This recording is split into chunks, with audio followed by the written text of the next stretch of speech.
I want to let you into a little secret that makes a massive difference to my life. Batch cooking, a big old pan of food. It could be a bolognese, a soup, a stew. In this case, I'm going to show you how to make a beautiful veggie casserole, right? With roasted squash, chickpeas, mushrooms, tomatoes. But from that, you can do so many different dishes. Got a butternut squash there.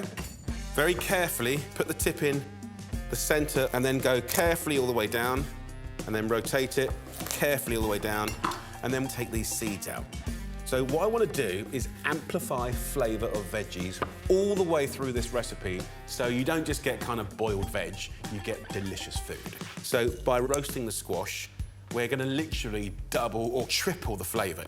I'm only going to put a little bit of olive oil on this squash and salt, and that's it. Now the oven is at 180 degrees Celsius, which is 350 Fahrenheit, straight onto the bars, skin side down, and that will start concentrating the flavour there. So I've got 400 grams of your everyday cheap mushrooms. I'm just gonna literally break up these mushrooms and go in dry to the pan. No oil at the moment. It's gonna dehydrate the mushrooms and concentrate their flavour. Let's give this a little stir. You can see the moisture coming out of the mushrooms. So let that crack on for 10 minutes. OK, let's talk about more veggies. 4 onions, peeled, and 4 peppers. And with the peppers, thumb goes in, right? And then you can split open the pepper like that, take the seeds out, and then I'm going to tear it up chunky. Big chunks, like 2-inch chunks. As I stir it, it's almost squeaking because it's scalding it, it's charring it. So it's giving it a toasty, smoky flavour. So roughly chop the onions, and in they go. Salt and pepper. And we'll let that carry on and scald and steam and intensify for another 10 minutes. And then I'm going to get some chickpeas, some tomatoes, and some tapenade. It's chopped up olives. What I love about this is it's a flavour bomb waiting to happen. So that's a nice little hack and an ingredient that I love to have at home always. And 2 garlic cloves will be enough. Peel this garlic and finely slice. So we go in with 2 tablespoons of olive oil and 2 garlic. Then we can go in with the tapenade. 2 tablespoons straight in there. Deep flavours, seasoning again. I'm going to go in also with 2 tablespoons of red wine vinegar.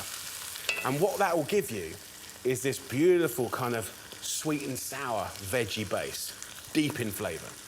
And when that's cooked away, then, and only then, we can add the wet stuff, the tinned tomatoes, whole plums. You'll get a sweeter flavour. 2 tins, clean hands, scrunch it. This is what the nonnas do in Italy, the grandmothers. And then once you've done that, fill these tins up with water. That'll clean the tin out and also gives you the perfect amount of moisture to really make this into a lovely casserole stew.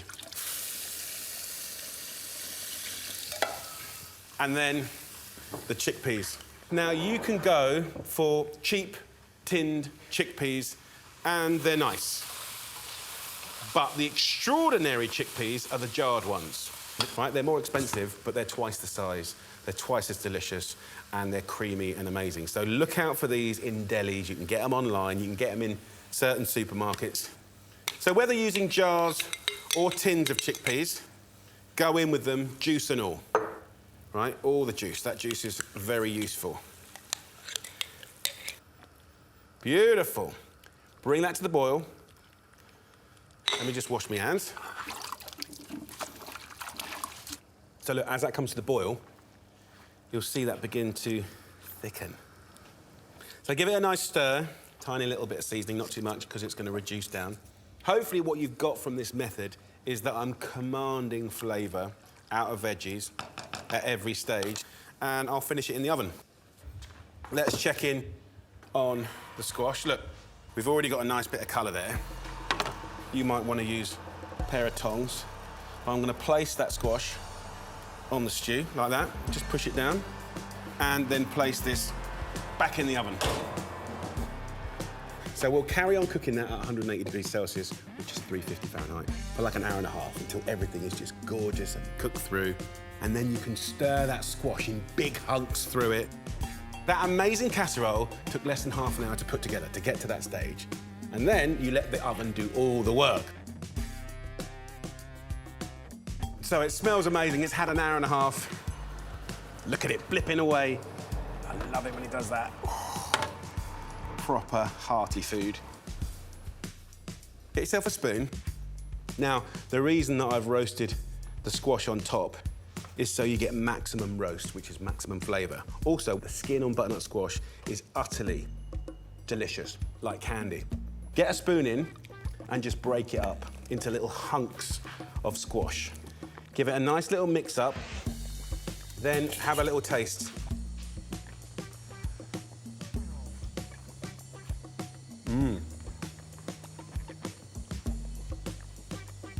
You can adjust with a little salt and pepper, and something I like to do is just a little thimble of vinegar, just to bring the flavour out, make it a little bit kind of lighter, more tangy.